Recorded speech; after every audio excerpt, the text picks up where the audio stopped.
예수님 재림, 천년왕국, 첫째 부활, 둘째 사망, 새 예루살렘 성, 계시록 19장 22장 요약 설교입니다. 먼저 요한계시록 19장 1에서 21절 백마탄 그리스도와 신부들이란 주제입니다. 1절에서 3절 9절을 같이 낭독하겠습니다. 이 일 후에 내가 들으니 하늘에 허다한 무리의 큰 음성 같은 곳이 있어 가로되 할렐루야 구원과 영광과 능력이 우리 하나님께 있도다 같이요. 그의 심판은 참되고 의로운지라 음행으로 땅을 더럽게 한 큰 음녀를 심판하사 자기 종들의 피로 그의 손에 갚으셨도다 하고 두 번째 가로되 할렐루야 하더니 그 연기가 셋에서로 올라가더라. 천사가 내게 말하기를 기록하라. 어린 양의 혼인잔치에 청합을 입은 자들이 복이 있도다 하고 또 내게 말하되 이것은 하나님의 참되신 말씀이라 하므로. 아멘.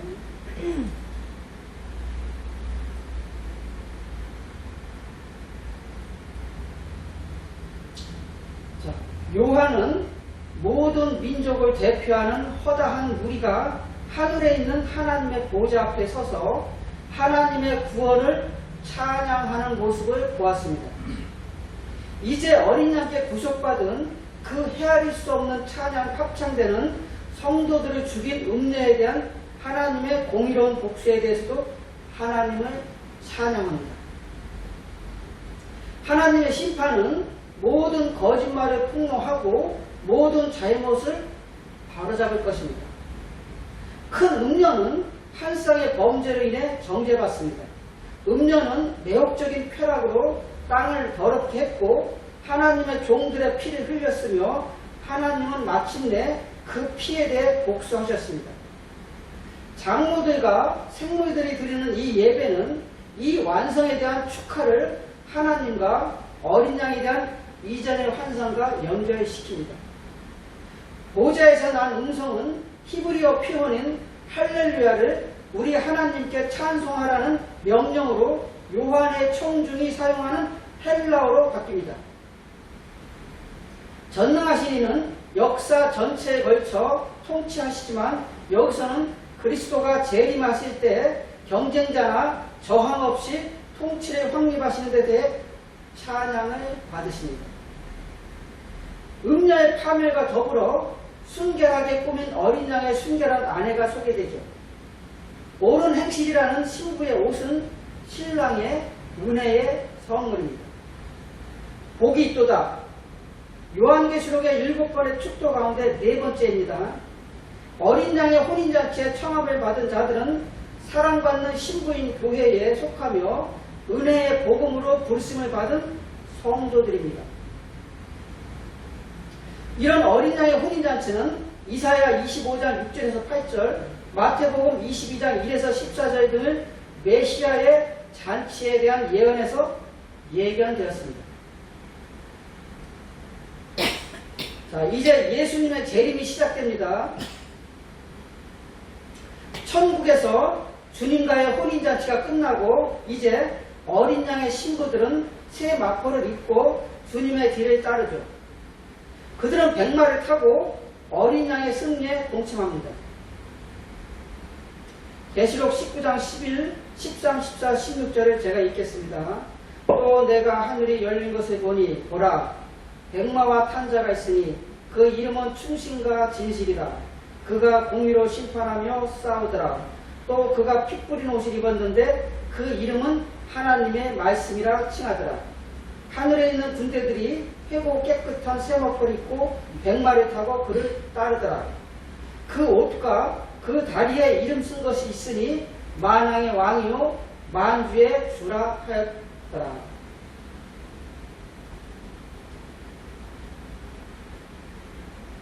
자, 요한계시록 16장 16절 지난 시간에 했었죠. 16장 16절에 아마겟돈 전투인 그리스도와 사탄 마귀 세력들과의 전투가 여기서 벌어집니다. 여기서 사탄의 세력들은 멸망하게 되죠. 아마겟돈 전투, 즉 무기토 전투는 요한이 그리스도와 사탄의 세력들과의 적절한 전투를 상징하는 말이 됩니다. 사실 말이 전투지 그리스도의 일방적인 심판입니다. 자, 7년 큰 환난 기간은 9장부터 13장이고 이 기간에 죽거나 하늘로 들림받지 못한 교인들 중 살아남은 자들은 주님의 재림 때 심판받게 됩니다. 14장부터 시작되는 하나님의 심판은 동시다발적이고 연쇄적이며 신속하게 이루어집니다. 심판의 특징은 먼저 하나님과 어린 양에 대한 찬양이 시작되고 찬양이 끝남과 동시에 심판이 시작됩니다. 자, 구원받은 성도들은 이때 영과 혼의 육체가 입혀짐으로 완전한 첫째 부활이 됩니다. 이때 첫째 부활에 이른 성도들은 영생의 몸을 갖고 주님의 신부로 또는 주님의 군사로 심판에 동참하거나 해서 이 모든 심판의 광경을 지켜보게 됩니다.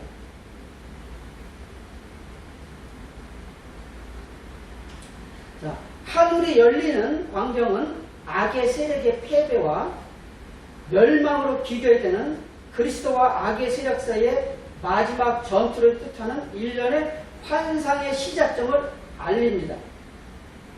역사상 가장 위대한 단 하나의 약속의 성취, 즉 지상 통치를 위한 그리스도의 재림을 보여줍니다.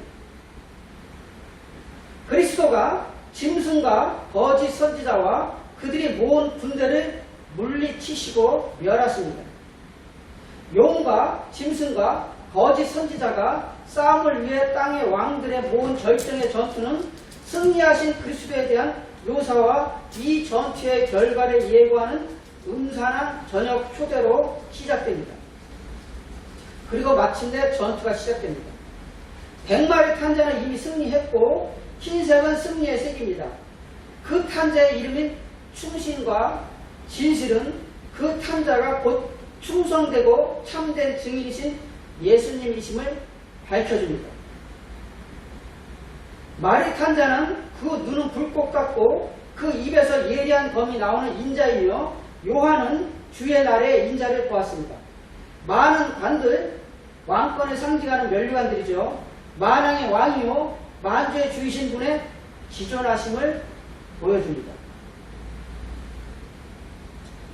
인자는 성부에 대한 가장 위대한 계시로서 하나님의 말씀으로 불리시지만 또한 이름 쓴 것 하나가 있으니 자기밖에 아는 자가 없다는 것입니다.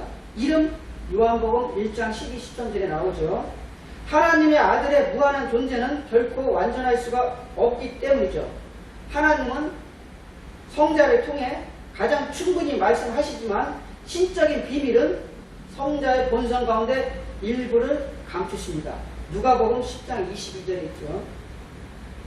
자, 희고 깨끗한 새 마포옷은 하늘에 있는 군대가 곧 어린 양의 신부임을 밝혀줍니다. 그들은 100마를 타고 어린 양의 승리에 동참합니다. 예수님은 만국을 철장으로 다스리며 악인들을 공의롭게 심판하시고 쳐서 쓰러뜨리신 메시아이십니다. 하나님의 진노의 포도주 틀을 밟는 신적 전사이신 예수님의 옷은 원수들의 피로 적셔져 있습니다. 악의 세력은 그리스도의 권능에 저항할 수가 없습니다. 짐승과 거짓 선지자는 산채로 유황불 붓는 못에 던져지고 그들을 따르던 자들도 육체적 죽임을 당합니다. 짐승과 거짓 선지자는 큰 음녀와 마찬가지로 단순히 개인들만이 아닌 타락한 인간적 제도를 상징합니다. 어린 양의 군대만이 이 전투에서 살아남을 것입니다.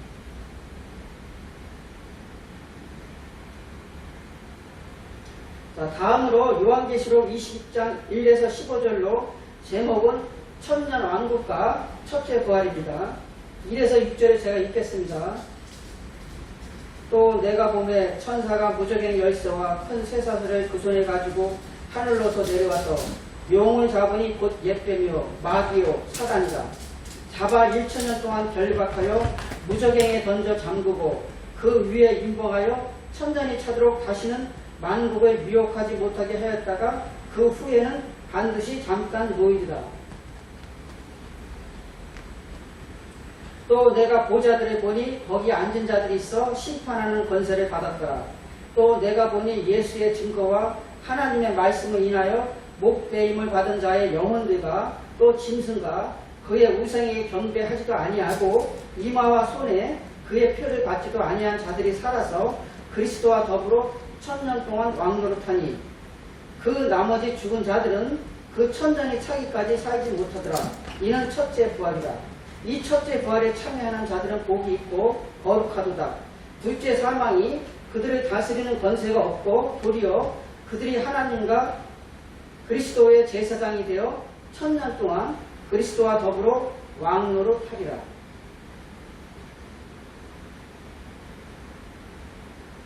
자, 천년왕국. 천년왕국은 1000년 동안 다스린다는 말을 문자적으로 해석하여 실제적으로 지상에서 성도들을 1000년 동안 다스리신다는 왕국을 말하는 것입니다. 천년의 의미에 대해 서로 견해가 다릅니다. 세 가지 주요 견해는 다음과 같이 표현됩니다. 첫 번째, 전천년주의자들. 그리스도가 천년왕국 이전에 재림하실 것이라고 믿는 이들은 이 천년을 미래의 위대한 평화와 정의의 시대라고 생각하며 이 시기는 보통 그리스도가 육체적으로 현존하는 왕으로서 이 땅을 다스리러 다시 오실 때 시작되고 부활한 신자들이 그리스도와 함께 다스리게 될 문자적인 천년의 기간으로 여겨집니다. 자, 두 번째, 후천년주의자들. 그리스도가 천년왕국 기간 이후에 재림하실 것이라고 믿는 이들은 그리스도가 이 땅에 다시 오시기 전에 복음이 매우 강력하게 확산되고 승리를 거둬 사회가 변화되고 평화와 정의가 1000년 동안 또는 오랜 기간 동안 이 땅을 다스리게 될 것이며 그 후에 그리스도가 마지막 심판을 위해 재림하실 것이라고 생각합니다. 자, 세 번째, 무천년주의자들. 비문자적인 천년왕국설을 신봉하는 이들은 이 천년 현재의 교회 시대와 같은 기간이며 그리스도가 마지막 심판을 위해 재림하시기 전에 어떤 미래의 천년왕국도 존재하지 않을 것이라고 생각합니다. 자, 이와 관련해서 천년을 문자적으로 해석해야 하는가? 대부분의 전천년주의자들은 이 견해를 따릅니다. 아니면 상징적으로 해석해야 하는가? 대부분의 후천년주의자들과 무천년주의자들 및 일부 전천년주의자들은 이 견해를 신봉합니다. 자, 대부분의 장로교단과 기타 다른 교단들의 80% 정도가 전천년설을 따르는 것으로 알고 있습니다. 저 역시 전천년설을 따릅니다. 그러니까 쉽게 설명하면 예수님께서 천년왕국 이전에 재림하실 것이고 이 천년은 미래의 위대한 평화와 정의의 시대가 됩니다. 예수님께서 육체적으로 현존하는 왕으로서 이 땅을 다스리게 되고 부활한 성도들이 그리스도와 함께 다스리게 된 문자적인 천년의 기간으로 여겨집니다. 이것이 천년왕국에 대한 전천년설이고 대부분의 장로교단에서는 이 전천년설을 따릅니다.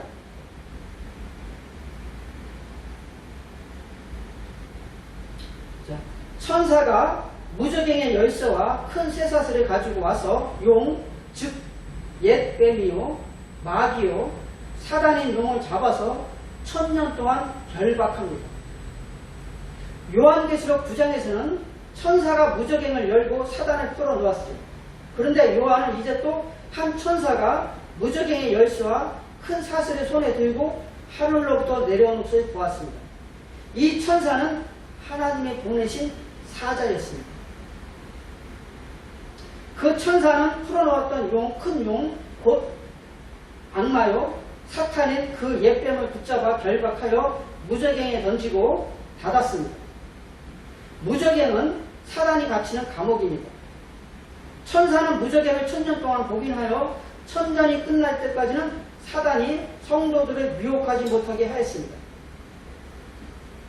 자, 용이 큰 쇠사슬로 결박되고 무저갱에 던져진 뒤 무저갱이 잠기고 임봉되는 모습은 하나님이 길지만 제한된 기간 동안 사탄의 해를 끼칠 수 있는 능력을 제한하시는 것을 상징합니다. 4절에서 내가 보자들을 보니 거기에 앉은 자들이 있어 심판하는 권세를 가졌더라. 자, 요한이 또 보자들을 보니 보좌 위에 사람들이 앉아 있었는데 그들은 심판할 권세를 받은 사람들이었습니다. 그들이 누구인가 보니 예수를 증언하다가 하나님의 말씀 때문에 목이 베인 사람들이었습니다. 그들은 숭배한 사람들이었고 그들은 그 짐승이나 그 짐승의 우상에게 절하지 않고 그들의 이마와 손에 짐승의 표를 받지 않은 사람들입니다. 그들은 환난을 통과한 후에 들림받은 자들입니다. 자, 예수님은 12제자에게 예수님이 세상을 새롭게 되어 예수님이 영광의 보좌에 앉아 있을 때 너희도 12보좌에 앉아 12지파를 심판하실 것이라고 말씀하셨습니다. 마태복음 19장 28절에 있죠. 자, 이 보좌들, 즉 심판하는 권세를 받은 이긴 자로 표현하는 이들은 그리스도와 함께 천년 통치 기간에 왕노릇합니다.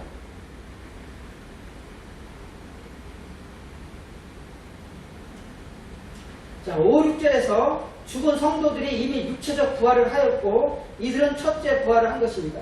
이 첫째 부활은 이미 15장에서 하나님의 심판이 임했을 때 시작되었습니다. 첫째 부활한 성도들은 주님과의 천국 잔치에 참여할 수 있었고 주님의 군사로서 적그리스도를 물리칠 수 있었습니다. 자, 복이 있고 요한계시록의 7번의 축도 가운데 5번째 축도입니다. 이제 첫째 부활한 성도에게 죽음이란 없습니다. 둘째 사망의 권세가 없기 때문이죠. 구원받지 못한 교인들은 죽음에서 둘째 사망으로 들어갑니다. 이들은 육체적 존재로 되돌아가 악행에 대해 심판받을 때 영원히 불못에 던져질 것입니다. 반면에 예수님에 대한 증언을 계속하고 짐승에 대항하는 이긴 자들은 사탄이 결박된 시대 내내 제사장으로서 예배하고 왕으로서 그리스도와 함께 왕노릇을 할 것입니다.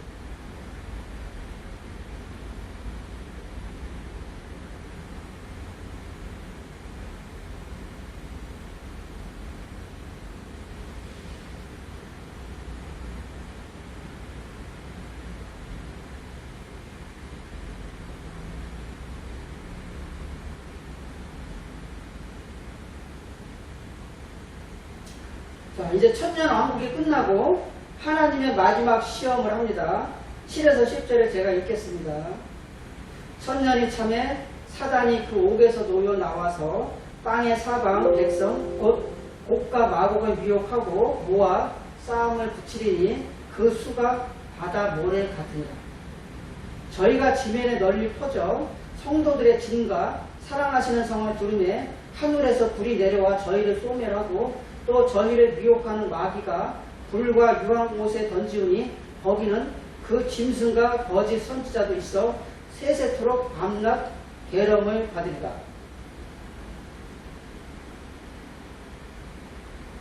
자, 예수님과 성도들의 천년 통치가 끝나면 1절에서 말씀하신 것 같이 사탄은 옥에서 잠시 풀려나서 땅의 사방에 있는 민족들 곧 곡과 마곡을 미혹하려고 나아갈 것입니다. 에스겔 38, 39장에 예언된 곡과 마곡 이야기가 이때에 완전히 성취가 됩니다. 하나님은 에스겔 선지자에게 곡이라는 마곡을 다스리는 왕이 하나님의 백성을 대적해 큰 전쟁을 일으키게 될 것이라고 예언하였습니다. 그들의 수는 바다의 모래와 같이 많을 것입니다. 많은 사람들이 사단에게 미혹되어 그리스도를 배교합니다. 자, 요거는 천년 주님 재림하시고 이후에 천년이 지나고 나서 다시 사단이 옥에서 나와 또 백성들을 미혹한 것입니다. 요거는 주님 재림하시기 전이 아니고 재림하시기 후에 천년 기간이 끝나고 나서 얘기입니다. 하나님이 용과 용이 모은 군대를 물리치시고 멸하시죠. 이들은 하늘에서 내려온 불로 멸망당하고 새들의 먹잇감이 될 것입니다. 그들은 하나님의 불의 심판에 소멸될 것이고 그리고 미혹하는 자는 불과 유황 못에 던져질 것입니다.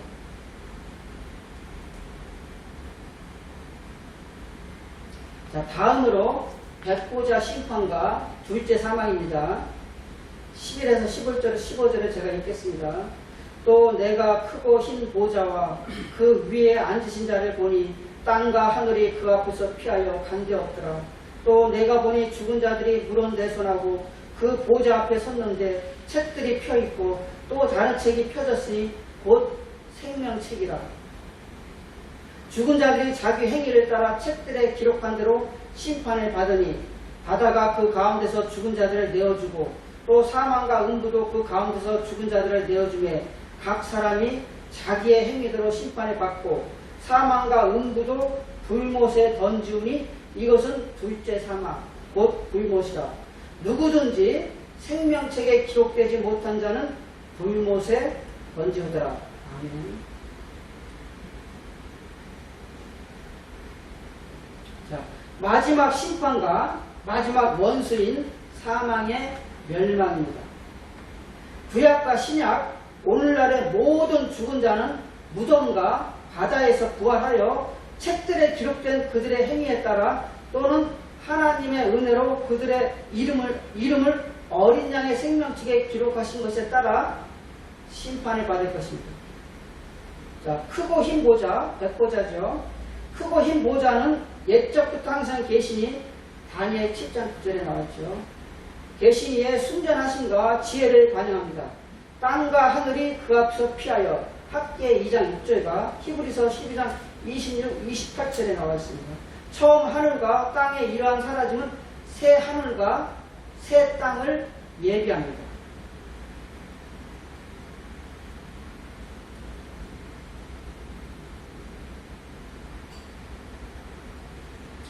죽은 자들이 큰 자나 작은 자는 하나님의 성도들과 짐승에게 경배한 자들이 모두 포함됩니다. 그들의 행위를 기록한 책들이 펴져서 각자가 심판받는 근거를 제시할 것입니다. 하나님은 인간의 모든 행위를 정확히 기록하시며 완벽한 정의로 상 주시고 벌하실 것입니다. 바다와 사망과 음부, 자, 죽은 자들의 영역이죠. 모든 사람이 예수님께 심판받기 위해 육체적 존재로 되돌아올 때 그 죽은 자들을 내줄 것입니다. 자기 행위를 따라 책들에 기록한 대로 심판을 받습니다. 불신자들은 자신들의 죄에 대해 마땅히 정죄를 받을 것입니다. 자, 성도들은 그 이름이 생명책에 있으므로 새 하늘과 새 땅으로 들어갈 것입니다. 그 책에 기록된 이름들은 그들의 죄를 위해 죽임을 당한 어린 양이 구속하신 이들의 이름이기 때문입니다. 그들의 기록된 행위는 그들의 그리스도에 대한 믿음을 증언하며 또한 그들의 상급을 결정하기 위한 기초가 됩니다.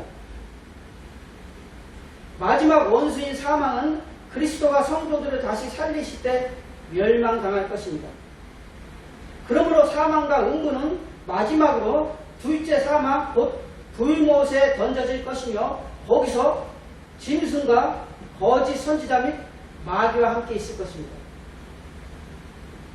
그 이름이 생명책에 기록되지 못한 모든 사람은 그 행위의 기록으로 인해 정죄를 받을 것이며 불못에 던져질 것입니다. 어린 양의 생명책에 기록된 이들은 새 예루살렘에 들어가게 됩니다.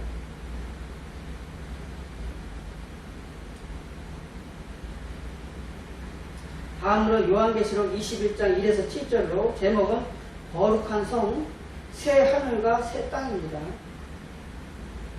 요한은 그리스도의 원수들이 멸망당하는 모습을 본 뒤 마침내 어린 양과 어린 양의 신부의 영원한 집인 새 하늘과 새 땅을 보게 됩니다. 요한은 새로운 우주를 묘사한 뒤 신부를 소개합니다.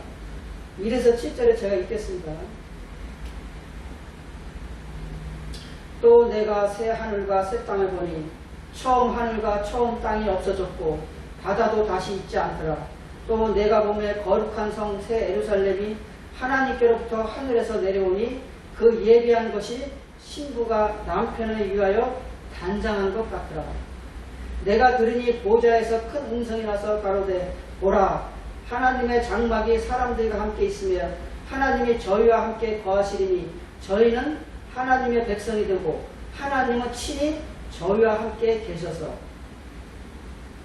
모든 눈물을 그 눈에서 씻기시며 다시 사망이 없고 애통하는 것이나 곡하는 것이나 아픈 것이 다시 있지 아니하리니 처음 것들이 다 지나갔음이더라. 보좌에 앉으시니가 가라사대 보라 내가 만물을 새롭게 하노라 하시고 또 가라사대 이 말은 신실하고 참되니 기록하라 하시고 또 내게 말씀하시되 이루었도다. 나는 알파와 오메가요 처음과 나중이다. 내가 생명수 샘물로 목마른 자에게 값없이 주리니 이기는 자는 이것들을 유업으로 얻으리라. 나는 저의 하나님이 되고 그는 내 아들이 되리라. 아멘.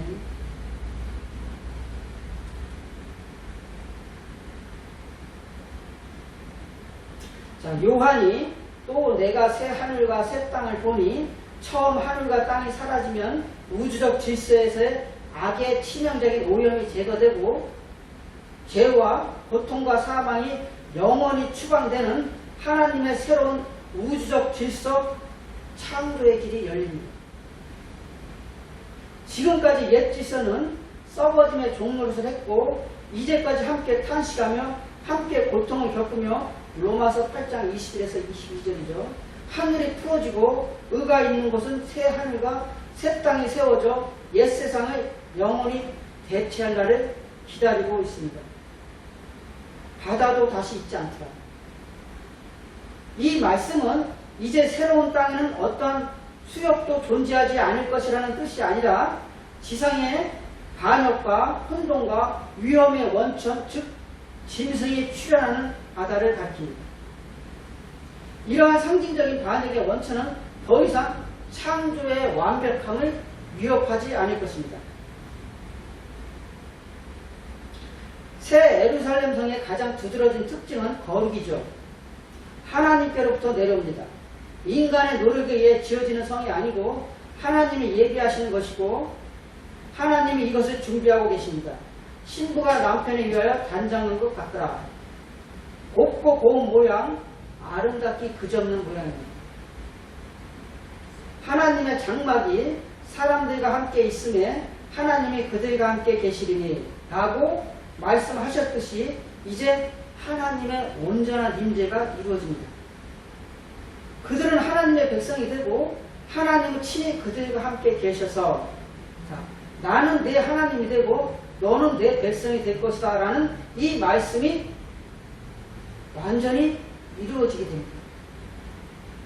그것은 마치 신랑과 신부가 그러하듯이 성도들이 하나님의 장막에서 주님과 함께 동행하며 살아갑니다.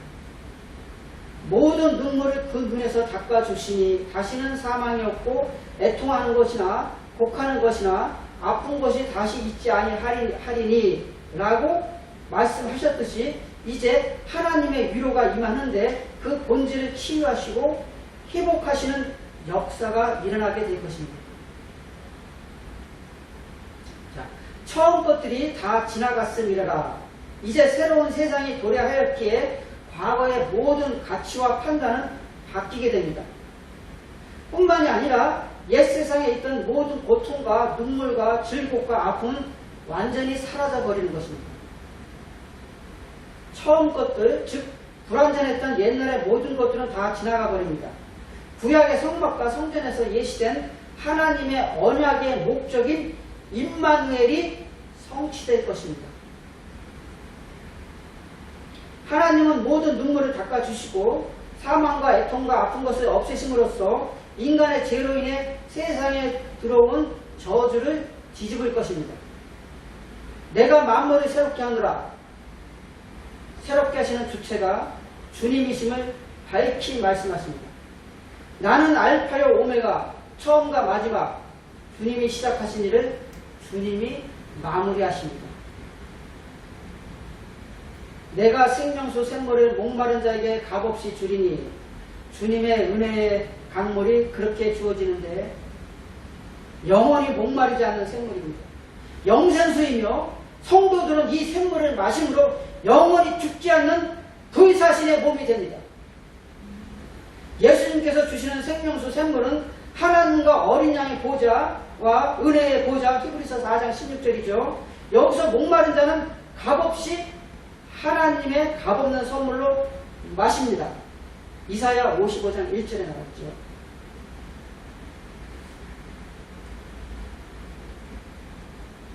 자, 8에서 14절의 요약 설교입니다. 이기는 자는 다 하나님의 나라에 들어가게 됩니다. 두려워하는 이들, 믿지 아니하는 이들, 흉악한 자들, 살인자들, 음행하는 자들, 점술가들, 우상 숭배자들, 거짓말하는 모든 자들은 불과 유황으로 타는 못에 던져지리니 이것이 둘째 사망이라고 말씀하십니다. 자, 이기는 자에게 주시는 약속은 새 하늘과 새 땅이 하나님의 자녀로서 그들이 받을 상속이라는 이 확신에 요약되어 있습니다. 그는 내 아들이 되리라는 예수님에서 현저하게 성취된 다윗의 자손에게 주어진 이 약속은 예수님께 속한 이들도 포함됩니다. 갈라디아서 3장 26절 말씀이죠. 이기는 자의 복됨은 비겁함이나 우상숭배와 호색과 탐욕 때문에 믿음을 버린 이들을 기다리고 있는 둘째 사망과 대조됩니다. 새 예루살렘 성에는 하나님의 영광이 있습니다.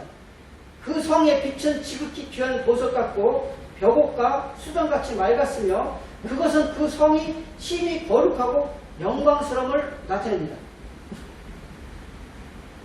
하나님의 영광은 이 투명한 성에서부터 빛을 발하며 이 성은 수정과 유리처럼 맑습니다. 문들에는 이스라엘의 12지파의 이름이 있고 그 성곽의 기초석 위에는 어린 양의 12사도의 이름이 있어서 구약 및 신약시대 신자들의 통일성을 나타냅니다.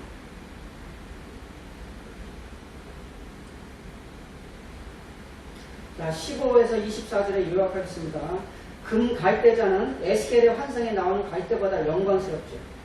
성은 길이와 너비와 노비가 같으며 구약시대 성소 안의 지성소처럼 정육면체의 모양입니다. 성 전체가 지성소, 즉 하나님의 임재의 장소이죠. 성 전체가 지성소이므로 요한은 그 안에서 어떤 성전도 보지 못했습니다.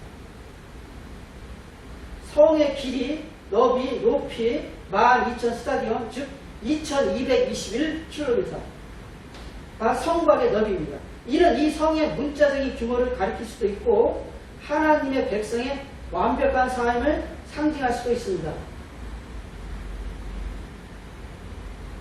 정금은 신부의 값을 매길 수 없는 가치와 투명한 순결함에 알맞은 말 그대로의 금일 수도 있고 단지 그런 것들을 상징하는 표현일 수도 있습니다. 주 하나님 곧 전능하신 이와 및 어린 양이 그 성전이십니다. 예수님 자신이 하나님이 그 백성 가운데 거하시는 성막이며 성전입니다. 요한복음 2장 19절 21절 말씀 있죠. 어린 양은 교회 가운데 계심으로 교회는 성령 안에서 하나님이 거하실 처소입니다. 에베소서 2장 22절 말씀이죠. 그 성은 해나 달의 비침이 쓸데없으니 이는 하나님의 영광이 비치고 어린 양이 그 등이 되시리라. 이사야 60장 19, 20절에 연상시키는 이 표현은 성부 하나님이 신부의 찬란한 빛, 진리와 순결함의 원천이며 그리스도가 그 빛의 중재자임을 밝힙니다. 왕 중의 왕이신 어린 양의 반역한 왕들과 나라들을 멸하실 때 그 이름이 어린 양의 생명책에 기록된 땅의 왕들과 만국이 자기 영광을 가지고 어린 양의 성소인 성으로 들어갈 것입니다. 이 성에는 원수도 없고 적대적인 침략자들을 도와줄 밤도 없을 것이므로 성문들을 도무지 닫지 않을 것입니다.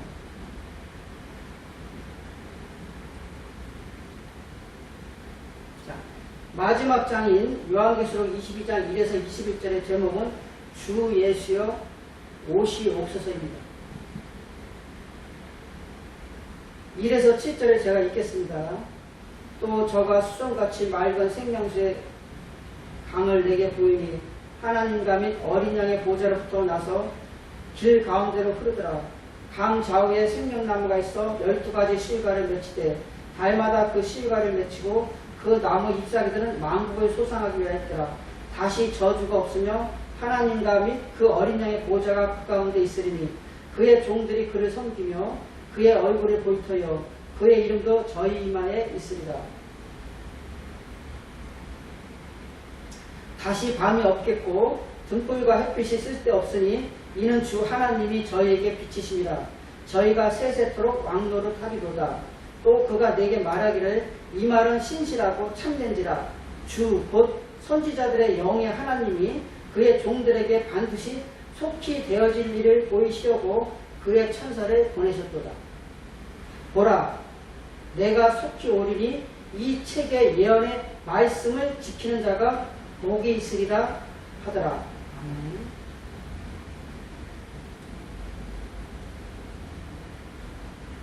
자, 생명수의 강과 생명나무는 죄로 타락하기 이전에 에덴 동산과 미래의 영광스러운 성전에 대한 에스겔의 환상을 연상시키죠.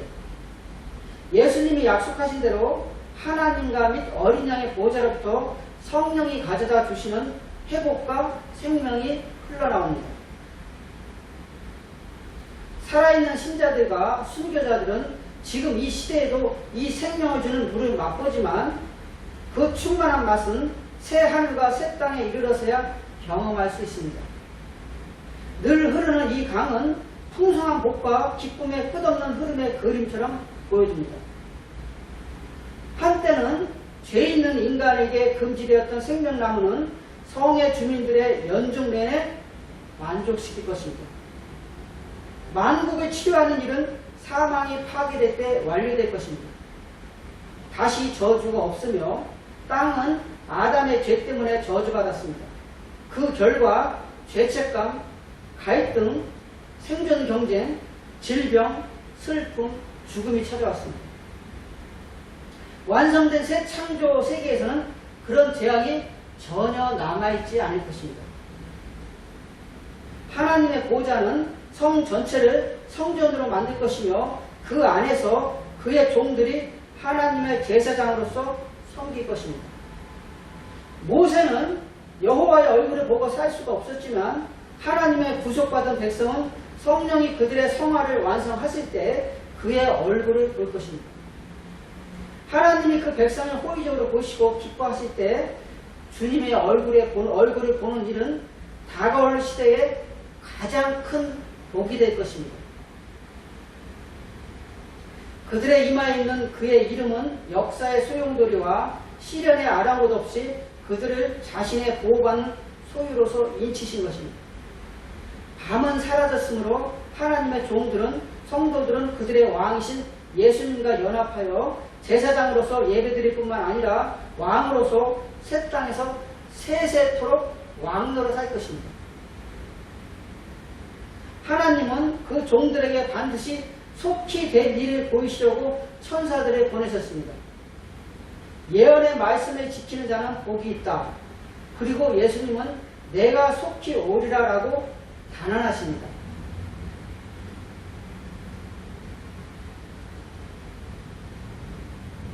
자, 이 말은 신실하고 참된지라.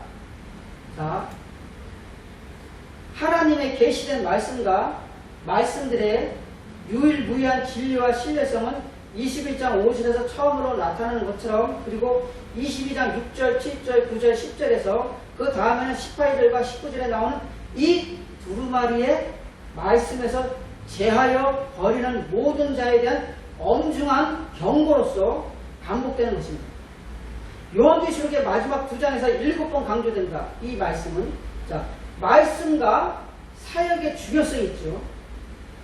권위, 충분성, 영원성은 예컨대 창세기 1장 3절에서 하나님이 이르시되, 출애굽기 20장 1절에서 하나님이 이 모든 말씀으로 말씀하여, 신명기 6장 6절에서 이 말씀을 너는 마음에 새기고, 또 32장 47절에서 이 말씀으로 말미암아 너희가 살리라. 시편 12장 6절에서 여호와의 말씀은 순결하며, 이사야 40장 8절에서 우리 하나님의 말씀은 영원히 서리라. 마태복음 4장 4절에서 사람이 떡으로만 살 것이 아니요 모든 말씀으로 살 것이다. 24장 35절에서는 천지는 없어질지언정 내 말은 없어지지 아니하리라. 누가복음 24장 44절에서 내가 한 말이 이것이다. 요한복음 1장 1절에서 태초의 말씀이 계시니라.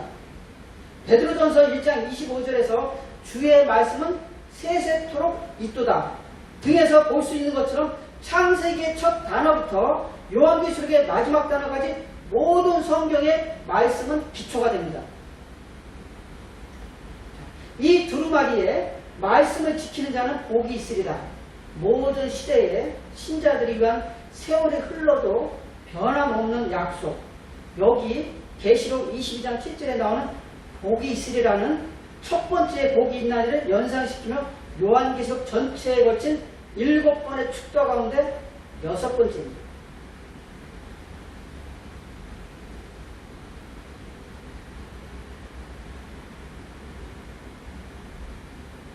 자, 8에서 16절에 제가 읽겠습니다. 이것들을 보고 들은 자는 나 요한이니 내가 듣고 볼 때에 이 일을 내게 보이던 천사의 발 앞에 경배하고 엎드렸더니 그가 내게 말하기를 나는 너와 내 형제 선지자들과 또 이 두루마리의 말을 지키는 자들과 함께 된 종이니 그리하지 말고 하나님께 경배하라 하더라. 또 내게 말하되 이 두루마리의 예언의 말씀을 인봉하지 말라. 때가 가까우니라. 불의를 행하는 자는 그대로 불의를 행하고 더러운 자는 그대로 더럽고 의로운 자는 그대로 의를 행하고 거룩한 자는 그대로 거룩하게 하라. 보라, 내가 속히 오리니 내가 줄 상이 내게 있어 각 사람에게 그가 행한 대로 갚아주리라. 나는 알파와 오메가요 처음과 마지막이요 시작과 마침이라. 자기 두루마기에 빠는 자들은 복이 있으니 이는 그들이 생명나무에 나아가며 문들을 통하여 성에 들어갈 권세를 받으려 함이로다. 개들과 점술가들과 음행하는 자들과 살인자들과 우상 숭배자들과 및 거짓말을 좋아하며 지어내는 자는 다 성 밖에 있으리라.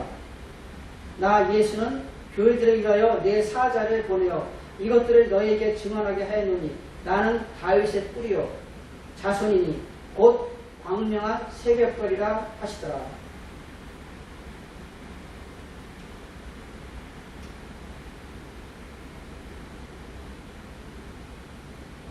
인간은 마지막 재앙을 내리는 천사들에게도 경배해서는 안 됩니다. 천사들도 같은 하나님의 종들이기 때문입니다. 하나님만이 홀로 경배받으셔야 합니다. 어린 양은 경배받으시기에 합당하심으로 5장 8에서 14절이죠. 수업에 나오죠. 역시 어린 양 역시 하나님이십니다. 불의를 행하는 자는 그대로 불의를 행하고 의로운 자는 그대로 의를 행하고 자 행동의 패턴은 불신의 지배를 받든 믿음의 지배를 받든 결국 되돌릴 수 없게 될 것입니다. 예수님은 곧 오시겠다고 약속하시고 자신의 신적 영원성과 메시아적 권위를 주장하시고 책의 7번 축도 가운데 마지막 축도를 선포하시며 말씀하십니다. 내가 줄 상이 내게 있어. 그리스도는 이사야 62장 10절에서 63장 6절에 신적 전사로서 신실한 종들에게는 상 주시고 악을 행하는 모든 자는 벌하시며 각 사람에게 그가 행한 대로 갚아주러 오실 것입니다. 복이 있으니 요한계시록의 7번의 축도 가운데 마지막은 양심을 깨끗이 하는 어린 양의 피, 히브리서 9장 14절이죠. 어린 양의 피로 자기 두루마기를 빠는 자들을 위한 것입니다. 성도들은 하나님의 성 안에서 생명나무에 나아갑니다. 마귀적인 거짓말, 음행, 살인을 좋아하는 자마다 성문 밖에서 영원한 고통을 당할 것이다. 여기서 말씀하고 있는 성문 밖은 진짜 성문 밖이 아니고 지옥을 말하고 있는 것입니다.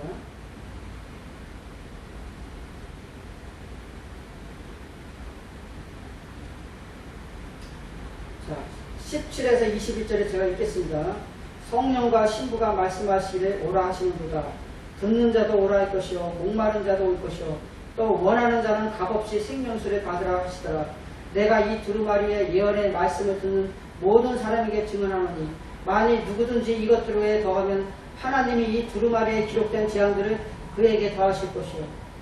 만일 누구든지 이 두루마리의 예언의 말씀에서 제하여버리면 하나님이 이 두루마리에 기록된 생명나무와 및 거룩한 성에 참여함을 제하여 버리시리라. 이것들을 증언하시니가 이르시되 내가 진실로 속히 오리라 하시거늘. 아멘. 주 예수여 오시옵소서. 주 예수의 은혜가 모든 자들에게 있을지어다. 아멘. 예수님은 1장 1절에서 약속하셨듯이 자신의 천사와 요한을 통해서 자신의 교회들을 위로하고 경고하기 위해 자신의 계시를 요한에게 전달했습니다. 20절에서 오시옵소서는 예수님을 향한 기도이며 예수님은 곧 오시겠다고 약속하십니다.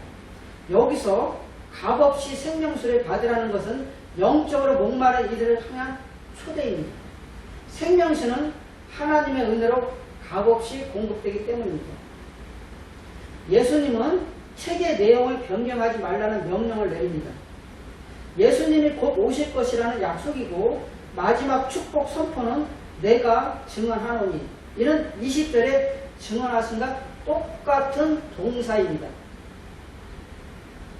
예수님은 어떤 인간도 이 두루마리에 기록된 재앙들을 초래하고 그 복을 상실하지 않고는 하나님의 말씀에 더하거나 제하지 못할 것이라고 증언하십니다. 모세는 여호와의 명령에 더하거나 빼는 행위에 대해 경고했습니다. 신명기 4장 2절, 12장 32절이죠. 하나님의 허락 없이 말한 선지자는 죽어 마땅했습니다. 신명기 18장 20에서 22절이죠. 예수님이 한 번 더 내가 진실로 속히 오리라 라고 증언하실 때 예수님의 교회는 아람어를 사용하는 교회의 초기의 기도인 마라나타, 우리 주여 오시옵소서. 고린도전서 16장 22절, 만일 누구든지 주를 사랑하지 아니하거든 저주를 받을지어다. 우리 주여 오시옵소서를 상기시키며 주 예수여 오시옵소서라고 응답했습니다. 자, 이제 요한계시록 말씀을 마무리하면서 새 예루살렘 성은 어디로 내려올지를 다시 정리해 보겠습니다. 제가 이 말씀을 준비하면서 둘째 사망이 정말로 끔찍하고 무섭다는 것을 알았습니다. 정말 우리는 믿음 생활을 정말 잘해서 첫째 부활을 하고 둘째 사망을 하면 안 되겠습니다. 사실 우리가 영과 혼만 있으면 아픔이라든지 고통을 모릅니다. 하지만 우리가 영과 혼에 우리 육체가 입혀지면 그때부터는 아픔과 고통을 느낄 수 있습니다. 그런데 우리가 지옥에 들어갈 때는 영과 혼이 들어가는 것이 아니라 영과 혼에 육체가 입혀져 들어가므로 우리가 지옥불의 고통을 느끼게 되는 것입니다. 이때가 둘째 사망이죠. 그것도 지옥불에 영원히 있다는 것입니다. 마지막 때에 정말 주님만 붙잡고 가야 됩니다. 그 길만이 우리가 살 길입니다. 자, 새 예루살렘 성입니다. 새 예루살렘 성에는 하나님의 영광이 있죠. 그 성은 심히 거룩하고 영광스러움을 나타냅니다. 성 전체가 지성소이며 성의 길이 너비 높이는 2221km입니다. 자, 거룩한 성, 새 예루살렘 성이 어느 곳으로 내려올지는 하나님만이 아시지만 우리는 몇 군데를 추론할 수가 있습니다. 새 예루살렘 성의 크기는 서울에서 부산까지 거리가 400km라고 했을 때 대한민국의 5배 정도 크기입니다. 이스라엘의 면적은 전라도 땅 정도이고 또 길게 되어 있어 이스라엘은 맞지가 않습니다.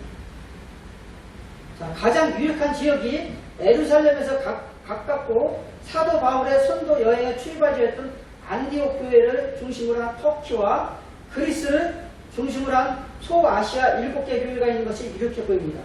아니면 대륙이 있는 중국이나 유럽, 미국도 거론할 수 있습니다. 아무튼 이때는 하나님 나라도 통일이 되고 언어도 하나로 통일이 될 것입니다.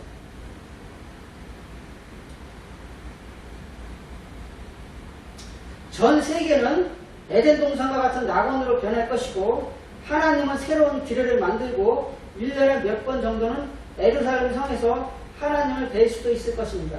물론 성도들은 각 나라 미국이든 아프리카든 한국이든 중국이든 유럽이든 간에 그 살던 곳에서 살게 될 것으로 생각됩니다. 이제 성도들은 낙원에서 주님과 하나님께 예배드리고 아픔과 슬픔, 죽음이 없는 곳에서 영원히 평화롭게 살게 될 것입니다. 이것이 요한계시록에서 말씀하고자 하는 하나님의 계획이고 하나님의 뜻입니다. 예수님께서 십자가에 달리시면서 죽기 전에 하신 말씀 다 이루었도다 는 바로 이와 같은 복락원을 두고 말씀하신 것이었습니다. 자, 제가 준비한 말씀은 여기까지입니다.